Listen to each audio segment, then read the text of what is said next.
প্রিয় শিক্ষার্থী, আসসালামু আলাইকুম। কেমন আছো তোমরা? আশা করছি ভালো আছো এবং এই প্যান্ডামিকের সাথে নিজেকে খাপ খাইয়ে নিতে পেরেছো।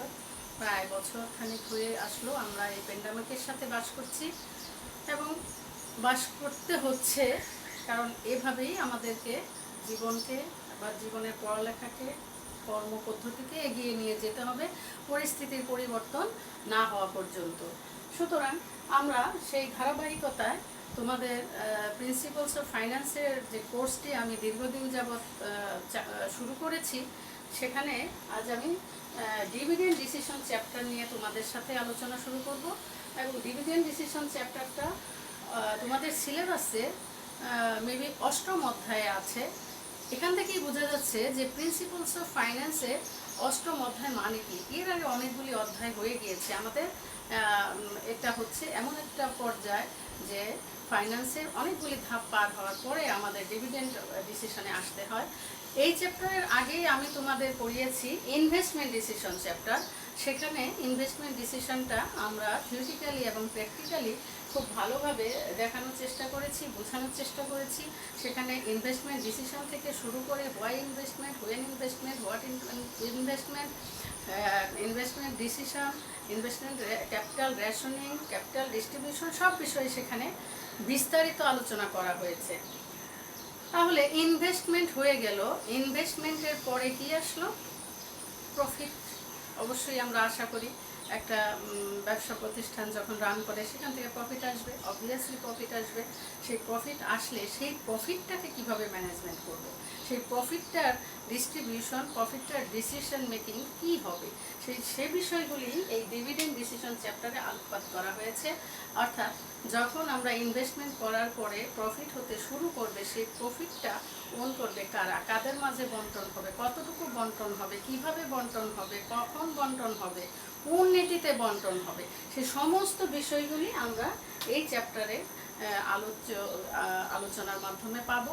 তাহলে আমরা দেখি যে ডিভিডেন্ড ডিসিশনটা আসছে, প্রফিট থেকে প্রফিট আমার হলো, সেখান থেকে একটা অংশ বন্টন করব, আর একটা অংশ অবশ্যই রেখে দিতে হবে, কারণ ব্যবসা প্রতিষ্ঠান একদিনের জন্য না, এই প্রতিষ্ঠানটাকে বাড়াতে হবে, ব্যবসায়ের পরিধি বাড়াতে হবে, এক্সপান্ড করতে হবে। তাহলে যেমন প্রতিষ্ঠানের লাভ হবে, সমাজের লাভ হবে, তারপর কি হবে, নিয়োগ বাড়বে, রিক্রুটমেন্ট বাড়বে, আলটিমেটলি সামাজিক একটা উন্নয়ন সম্ভব হবে।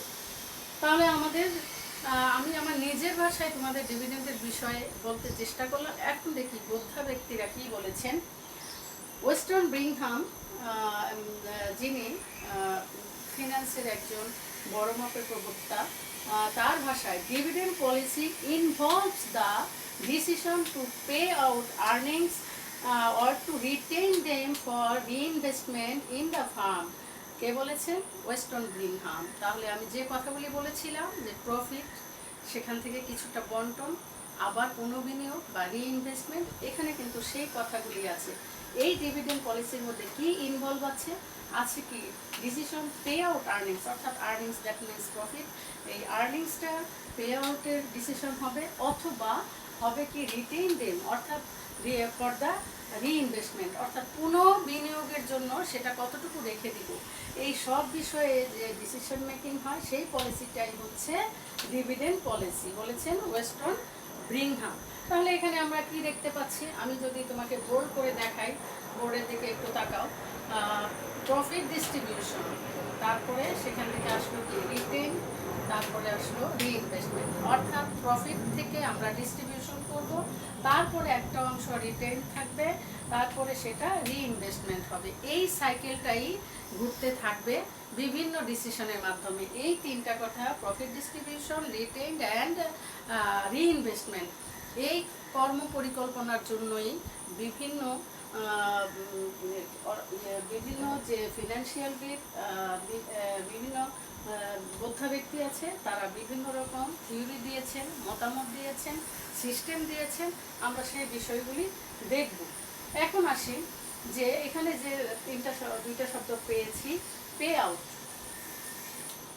শিক্ষার্থী, এতক্ষণ যে ডিভিডেন্ড পলিসি বা ডিভিডেন্ড ডিস্ট্রিবিউশন, পে আউট এই শব্দগুলি বললাম, এর মধ্যে তোমাদের কোনো প্রশ্ন আছে কিনা? যদিও তোমরা আমার কাছাকাছি নাই, সামনাসামনি নাই, যদি তোমাদের মনে এটুকুর মধ্যে কোনো প্রশ্ন এসে থাকে তাহলে অবশ্যই তোমরা কমেন্টে লিখবে অথবা পার্সোনালি আমাকে ফোন করেও আমার সাথে জেনে নিতে পারো, তাতে কোনো সমস্যা নেই। যেহেতু তোমরা দূরে আছো, তোমাদের বোধনটা স্তরটা বুঝতে পারছি না আমরা, তোমরা যদি আমাদের সাথে শেয়ার করো তাহলে আমরা বুঝতে পারবো তোমাদেরকে নেক্সট ক্লাসগুলিকে কিভাবে তোমাদের জন্য আমরা সাজাতে পারি। এবার আসি যে pay out ratio. Pay out ratio যেটাকে আমরা বলি ডিপি রেশিও, অর্থাৎ ডিভিডেন্ড পে আউট রেশিওকে আমরা সংক্ষেপে বলতে পারি ডিপি রেশিও। এই ডিপি রেশিওটার জন্য আমার বিভিন্ন সূত্র এখানে আমার দেখানো হয়েছে। ডিপি রেশিওটা কি? DPS divided by EPS into 100। যেহেতু এখানে রেশিওর কথা বলা হয়েছে, আমরা প্রত্যেকবার 100 দিয়ে গুণ করব। তো ডিপিএসটা কি? Dividend per share. আর ইপিএসটা কি? Earnings per share. বিষয়টার জন্য আমি একটু মুছে নেই, মাঝে মাঝে একটু লিখেও দেখাতে হবে।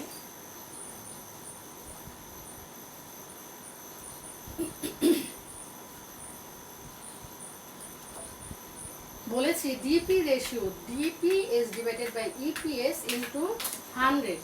DPS dividend per share divided by EPS. EPS এ কি হয়? EPS earnings per share, earnings per share, এটা ইন্টু 100। তাহলে এই পে আউট রেশিওটা কার উপর ডিপেন্ড করতেছে? আর্নিংস পার শেয়ারের উপর। অর্থাৎ আমরা পার শেয়ার ডিপি রেশিও যদি দেখতে চাই, ডিভিডেন্ড পে আউট রেশিও যদি দেখতে চাই পার শেয়ারে, তাহলে দেখব কি আমরা ডিপেন্ড করতেছে ইপিএস এর উপর, ডিপিএস ডিপেন্ড করতেছে ইপিএস এর উপর, ডিপিএস ডিপেন্ড করতেছে, তাকে আমরা 100 দিয়ে ভাগ করলে একটা রেশিও পাবো। কতটুকু আর্নিংসের উপর কতটুকু ডিভিডেন্ড আমরা দিব সেটা ডিপেন্ড করতেছে। অর্থাৎ ডিভিডেন্ড পার শেয়ার ডিপেন্ড করে আর্নিংস পার শেয়ারের উপর। তাহলে আমাকে প্রথমে কি বের করতে হবে? Earnings, that means profit.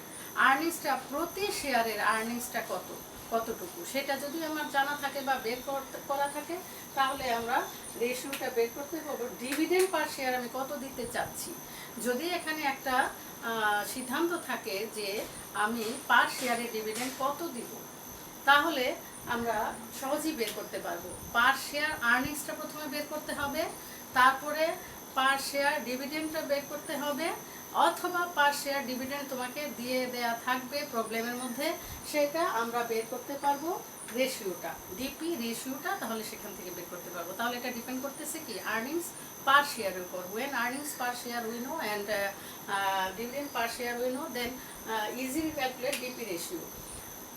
এটা গেল আমার ডিপিএস এর উপর। এখন এটাকে আরেকটা সূত্র আমি দেখানোর চেষ্টা করেছি, dividend paid divided by total earnings. তাহলে এই সূত্রের সাথে এই সূত্রের পার্থক্য কি খেয়াল করো। এই সূত্রটা হচ্ছে পার শেয়ার ডিভিডেন্ডের উপর ডিপেন্ড করতেছে, আর এই সূত্রটা হচ্ছে টোটাল আর্নিংসটার উপর ডিপেন্ড করতেছে। টোটাল আর্নিংসের উপর যদি আমি বের করতে চাই, অবশ্যই সেখানে পার শেয়ার ডিভিডেন্ডের রিলেশন হবে না। টোটাল আর্নিংসের সাথে কি কার রিলেশন হবে? টোটাল ডিভিডেন্ডের রিলেশন হবে। অর্থাৎ কোনো একটা প্রতিষ্ঠানে তোমাকে বলে দেওয়া হলো যে এই প্রতিষ্ঠানে টোটাল আর্নিংস এত আছে, এই বছর সে 2019-এ ডিভিডেন্ড পে করা হয়েছে এই পরিমাণ, অর্থাৎ যে পরিমাণ আর্নিংস হয়েছে এবং যে পরিমাণ ডিভিডেন্ড পে করা হয়েছে, total earnings and total dividend. তাহলে সেটাকে ডিভিডেন্ড, টোটাল ডিভিডেন্ডকে টোটাল আর্নিংস দ্বারা ভাগ করে 100 দ্বারা গুণ করলে আমরা এই রেশিওটা পেয়ে যাব। তাহলে why need ratio, this ratio? পরবর্তীতে যখন কোনো সিদ্ধান্ত গ্রহণের পর্যায়ে আসবে, তখন ওই রেশিওর উপর ডিপেন্ড করে আমাকে মার্কেট প্রাইস নির্ধারণ করতে হবে এবং রিইনভেস্টমেন্টও নির্ধারণ করতে হবে। এবার আসি যে আমরা পার শেয়ারের ভিত্তিতে একটা ডিভিডেন্ড পে আউট রেশিও পেলাম, আবার টোটাল আর্নিংসের ভিত্তিতে একটা ডিভিডেন্ড পে আউট রেশিও পেলাম। এখন এই টোটাল জিনিস আমার নাই, আছে অন্য কিছু, যেমন আর্নিংস পার শেয়ারও নাই, টোটাল আর্নিংসটাও নাই। তাহলে কি কিছু না কিছু ইনফরমেশন তো আমাকে দিতে হবে when calculate payout ratio. অবশ্যই সেখানে রিটেনড আর্নিংস রেশিওটা তোমার দেয়া থাকবে বা রিটেনশন রেশিওটা তোমাকে দেয়া থাকবে, অর্থাৎ রিটেনশন কতটুকু করেছি। কোনো বছরে কিছুই দেয়া নাই, শুধু দেয়া আছে তোমার রিটেনশন কতটুকু করেছি। দ্যাট মিনস যদি বলা থাকে যে কোনো প্রতিষ্ঠান 2019-এ কী করলো, একটু প্র্যাকটিক্যালি দেখানোর চেষ্টা করি। যেমন ইন 2019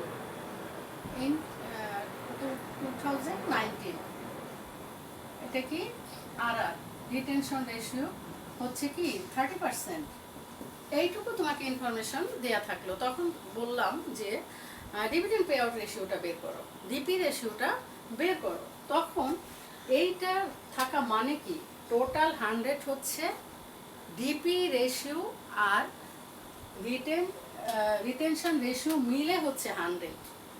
মাইন্ড ইট, মনে রাখার চেষ্টা করো, ডিপি রেশিও আর রিটেনশন রেশিও দুটো মিলে হচ্ছে 100 অর 1। যদি 1 বলি 1 তাহলে সেটা পার্সেন্টেজ হবে না, আর যদি 100 বলি তাহলে সেটা পার্সেন্টেজ হবে। এখন যদি দুটো মিলেই আমাদের 100 হয় তাহলে একটা জানলে আমরা অবশ্যই আরেকটা জানি, রিটেনশন রেশিও আমরা জানি, তাহলে ডিপি রেশিওটা কত হবে?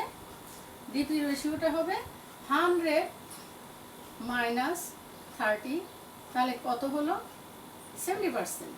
70% হচ্ছে dividend payout ratio. Clear? আমি আবার বলি, আমার প্রথম সিস্টেম ছিল dividend per share divided by earnings per share into 100। Second system হলো dividend paid divided by total earnings into 100। এটাকে যদি আমি নাম্বারিং করি, নাম্বার 1, নাম্বার 2, আর এটা হচ্ছে নাম্বার 3। তাহলে 3 নম্বর সূত্রটা কি আসতেছে আমার ডিভিডেন্ড পে আউট রেশিও? 3 নম্বর সূত্রটা হচ্ছে যে 100 মাইনাস রিটেনশন রেশিও, অর্থাৎ 100 মাইনাস আরআর। তাহলে আরআর আমার যদি জানা থাকে তাহলে আমার ডিপিটা বের করাটা কোনো ব্যাপারই না। তাহলে 100 যদি আমার আরআর জানা থাকে, রিটেনশন রেশিওটা জানা থাকে, আমি এখানে অ্যাজিউম করেছি যে retention ratio 30%, so DP ratio হচ্ছে 100 মাইনাস 30 ইকুয়াল টু 70%। ক্লিয়ার? আশা করছি তোমরা এই বিষয়ে ক্লিয়ার হয়েছ। এবার আসো যে আমরা ডিভিডেন্ড রেশিও নিয়ে কথা বললাম বা ডিভিডেন্ড পে আউট রেশিও নিয়ে কথা বললাম, তাহলে হোয়াট ইজ রিটেনশন রেশিও? এটারও সূত্র আছে। রিটেনশন রেশিওটা কি?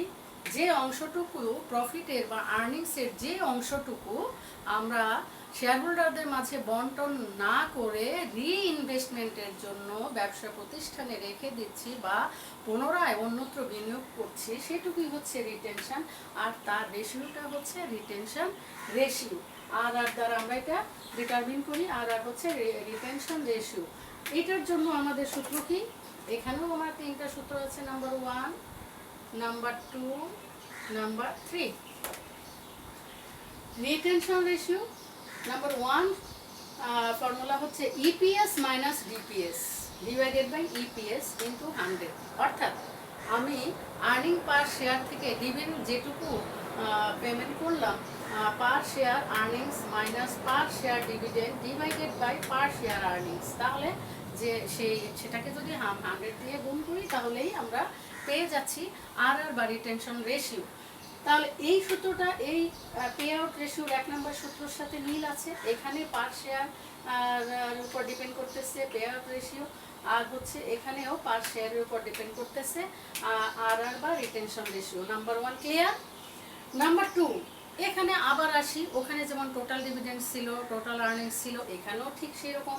অর্থাৎ আমার ডিভিডেন্ড পে আউটের পরে যা থাকে সেটাই যদি আমার রিটেনশন হয়, তাহলে আর্নিংস মাইনাস ডিভিডেন্ড পেইড, অর্থাৎ টোটাল আর্নিংস থেকে টোটাল পেইড ডিভিডেন্ড মাইনাস করে সেটাকে যদি টোটাল আর্নিংস দ্বারা আমরা ভাগ করি, তাহলে আমি এখানে একটা ইচ্ছে করে একটা টি দিয়ে দিতেই পারি যে total earnings. Total earnings minus dividend paid divided by total earnings into 100।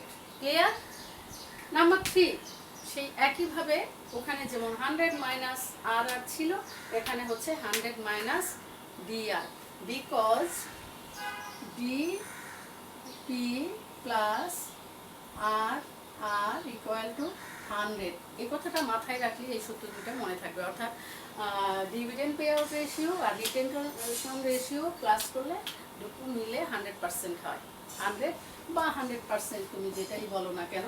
আর যদি তোমরা এককে পরিবর্তন করো তাহলে সেটাকে আবার পার্সেন্টেজ না দিলে ডিপি প্লাস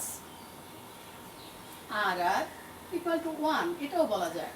এটা হচ্ছে ইউনিটে, এটা হচ্ছে পার্সেন্টেজে। সো এ পর্যন্ত কি তোমরা ক্লিয়ার?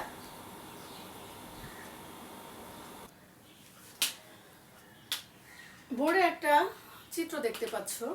এখানে আমি জাস্ট ওভারঅল এখানে ডিভিডেন্ডের কোনো প্রকারভেদের মধ্যে যাচ্ছি না, ওভারঅল একটা চিত্র দেখানোর চেষ্টা করেছি যে ইপিএস আর ডিপিএস এর মধ্যে কী সম্পর্ক।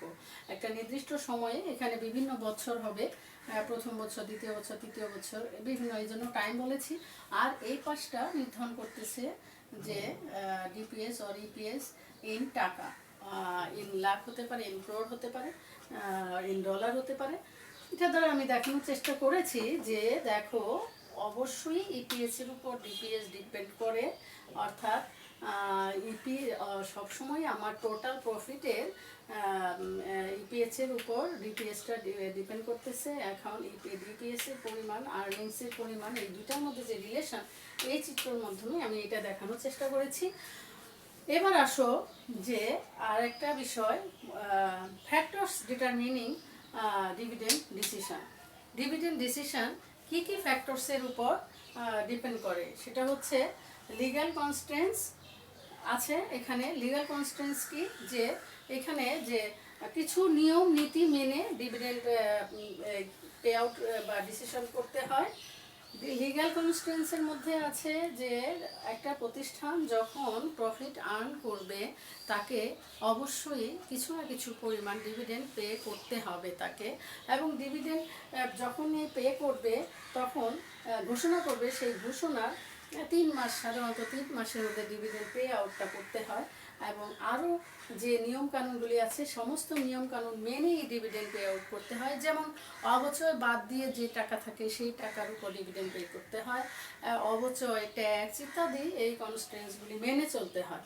তারপরে সবচেয়ে বড় ব্যাপার হলো শেয়ার হোল্ডার এক্সপেকটেশন। শেয়ার হোল্ডাররা কী আশা করে, শেয়ার হোল্ডারদের এক্সপেকটেশনকে অ্যানালিসিস করতে হবে। কোন ধরনের শেয়ার হোল্ডার, অর্থাৎ যে প্রতিষ্ঠানের শেয়ার হোল্ডাররা নিয়মিত ডিভিডেন্ডের উপর ডিপেন্ড করতেছে তাদের জন্য এক ধরনের পলিসি মেক করতে হবে। আবার যে প্রতিষ্ঠানের শেয়ার হোল্ডাররা নিয়মিত ডিভিডেন্ড না পেলে তাদের কিছু যায় আসে না, তাদের জন্য এক ধরনের পলিসি মেক করতে হবে। অর্থাৎ শেয়ার হোল্ডারদের উপর এক্সপেকটেশনের উপর ডিপেন্ড করতেছে ডিভিডেন্ড ডিসিশনটা কি হবে। যারা ক্যাপিটালাইজ করতে চায় ডিভিডেন্ডটা তাদের জন্য এক ধরনের ডিভিডেন্ড, যেমন তাদের জন্য বোনাস শেয়ার আসতে পারে, স্টক ডিভিডেন্ড আসতে পারে। আবার যারা ক্যাশ শেয়ার হোল্ডারদের বেশি দরকার সেই ধরনের শেয়ার হোল্ডাররা যদি থাকে তাহলে তাদের এক্সপেকটেশন অনুযায়ী ক্যাশ ডিভিডেন্ড দেওয়াটাই বেটার মনে হয়। তারপরে ফিনান্সিয়াল রিকোয়ারমেন্ট আছে, যে তোমার প্রতিষ্ঠানের ফিনান্সিয়াল অবস্থাটা কীরকম তার উপর ডিপেন্ড করতেছে। এরপরে আসো লিকুইডিটি। একটা বড় বিষয় হলো লিকুইডিটি, প্রতিষ্ঠানের লিকুইডিটি অবস্থাটা কীরকম। যে প্রতিষ্ঠানের লিকুইডিটি খুবই ভালো, যার হাতে টাকা অনেক বেশি, ক্যাশ কনভার্টেবল অ্যাসেট যাদের বেশি আছে তারা ক্যাশ ডিভিডেন্ডটা বেশি পেমেন্ট করতে পারে। আর যাদের যে প্রতিষ্ঠানের লিকুইডিটি অবস্থাটা একটু কি বলবো সংরক্ষিত আছে, অর্থাৎ লিকুইডেশনের অবস্থাটা খুব একটা ভালো না, ক্যাশ ডিভিডেন্ড দিলে যদি ওই প্রতিষ্ঠানের রেকারিং এক্সপেন্ডিচারগুলি মেনটেন করতে সমস্যা হয়ে যায় সেক্ষেত্রে কিন্তু ক্যাশ ডিভিডেন্ড দেওয়া যাবে না। অর্থাৎ প্রতিষ্ঠানের লিকুইডিটির উপরও ডিভিডেন্ড ডিসিশনটা অনেকখানি নির্ভর করতেছে। কিভাবে নির্ভর করতেছে, সেক্ষেত্রে কি করতে হবে, সেক্ষেত্রে ক্যাশ ডিভিডেন্ড না দিয়ে বোনাস শেয়ার বা স্টক ডিভিডেন্ডকে প্রেফারেন্স দিতে হবে। বিকজ সে যদি ক্যাশ আউট হয়ে যায় প্রতিষ্ঠান থেকে বা কোম্পানি থেকে, তাহলে কোম্পানি রান করা মুশকিল হয়ে যাবে, রেকারিং এক্সপেন্ডিচারগুলি মেনটেন করা খুব কঠিন হয়ে যাবে। সেক্ষেত্রে তাহলে লিকুইডিটির উপরও ডিপেন্ড করতেছে ডিভিডেন্ড ডিসিশন অনেকখানি। এরপরে আসো অব্লিগেশন থাকে কোম্পানির, যে কী কী মেমোরেন্ডাম অফ অ্যাসোসিয়েশন, তারপরে আর্টিকেল অফ অ্যাসোসিয়েশনের মাধ্যমে অনেক ধরনের অব্লিগেশন থাকে বা অনেক ধরনের বিধিনিষেধ থাকে। সেই বিধিনিষেধগুলি মেনেও কিন্তু ডিভিডেন্ড ডিসিশন সেট করতে হবে। এবার আসো ট্যাক্স ব্র্যাকেট। ট্যাক্স দেওয়ার পরে একরকম, আবার ট্যাক্স না দেওয়ার আগে আর্নিংসটা আরেক রকম। তাহলে ট্যাক্স নিয়মিত কী পরিমাণ দেওয়া হচ্ছে, ট্যাক্সটা এই প্রতিষ্ঠানের উপর কত পার্সেন্ট ইম্পোজ করা হয়েছে, নিয়মিত গভর্নমেন্টকে ট্যাক্স দেওয়া হচ্ছে কি হচ্ছে না, এই সব বিষয়ের উপরও কিন্তু ডিভিডেন্ড ডিসিশন ডিপেন্ড করে। বিকজ আমার এই পয়েন্টগুলির হেডলাইনটা কি, ফ্যাক্টরস ডিটারমিনিং ডিভিডেন্ড ডিসিশন। এই ফ্যাক্টরসগুলি মাথায় রেখেই ডিভিডেন্ডটা আমাদের সেট করতে হবে। যেমন অব্লিগেশনের মধ্যে যে ডিভিডেন্ড ডিক্লারেশনের 3 মাসের মধ্যে পে করতে হবে, এটাও একটা অব্লিগেশন। দেন আসো access to capital market. Capital মার্কেটে অ্যাক্সেস যদি করতে হয় তাহলে কিন্তু ডিভিডেন্ড খুব বেশি পে করা যাবে না, তাহলে সেখানে রিটেনশন রেশিওটা বেশি হবে আর ডিভিডেন্ড রেশিওটা কম হবে। বিকজ ক্যাপিটাল মার্কেটে অ্যাক্সেস না করতে পারলে কোম্পানি বড় হবে না, কোম্পানির পরিধিটা বাড়বে না। সেই জন্য এই ক্যাপিটাল মার্কেটে প্রবেশ করার জন্য ডিভিডেন্ড ডিসিশন অনেকখানি ডিপেন্ড করে এই অ্যাক্সেস টু ক্যাপিটাল মার্কেট। এবার আসো ইনভেস্টমেন্ট অপরচুনিটিস। আসলে এখানে যে ফ্যাক্টরগুলি বলা হয়েছে প্রত্যেকটা ফ্যাক্টরসই অনেক বেশি গুরুত্বপূর্ণ, অনেক বেশি জরুরি, আর এই জন্যই এগুলোকে বলা হয়েছে factors determining dividend decision. Investment opportunities, investment আমি আর্ন করলাম, কোম্পানির প্রফিট হলো, দেন আমি ইনভেস্ট করব, খুবই ভালো কথা। আমার প্রতিষ্ঠানের সিদ্ধান্ত আছে রিইনভেস্ট করার, এখানেই কি হয়ে যাবে? আমার সিদ্ধান্ত থাকলেই কি আমি ইনভেস্ট করতে পারবো?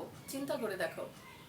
তাহলে ইনভেস্টমেন্ট অপরচুনিটিটা তো থাকতে হবে। আমার ইনভেস্টমেন্ট অপরচুনিটি নাই, আমি রিটেনশন রেশিওটা অনেক হাই বানিয়ে রাখলাম, তাহলে কি হবে? ওদিকে শেয়ার হোল্ডাররা ডিভিডেন্ডও ঠিকমতো পাবে না, এদিকে আমার ইনভেস্টমেন্টও ঠিকমতো করা হবে না।